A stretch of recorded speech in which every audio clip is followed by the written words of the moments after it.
Hello बच्चों, so the question is many element have non integral atomic masses because.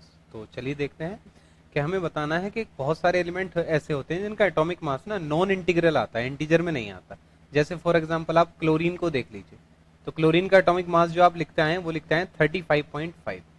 तो actually में होता क्या है कि ये क्यों आता है 35.5, देखते हैं कि क्लोरीन जो है उसके दो आइसोटोप्स होते हैं। एक होता है 35 जो रहता है 75.77%, ठीक है, मतलब टोटल उसमें। और क्लोरीन एक होता है 37 जो रहता है 24.23%, है ना, इतना रहता है एविडेंसी दोनों की।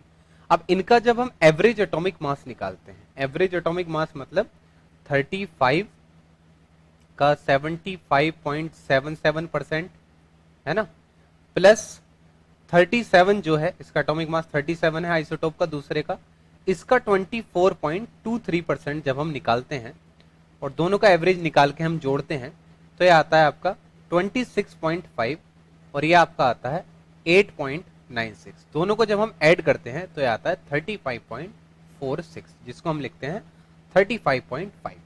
तो देखिए जो नॉन इंटीग्रल पार्ट आया इसका वो किस वजह से आया, इसके दोनों के आइसोटोप्स होने की वजह से। ठीक है, दोनों के आइसोटोप होने की वजह से इसमें क्या हो जाता है कि आइसोटोप होने की वजह से जो इसका मास आता है वो नॉन इंटीजर में आता है। ठीक है, तो हेंस जो इसका आंसर आएगा आपका वो आ जाएगा दे हैव आइसोटोप, उनके आइसोटोप होते हैं और उनके आइसोटोप्स का डिफरेंट मास होता है। So hand A and C are the correct answer for this question.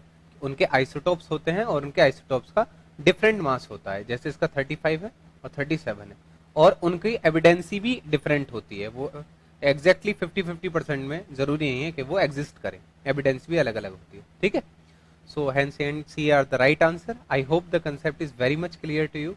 Thank you and best of luck.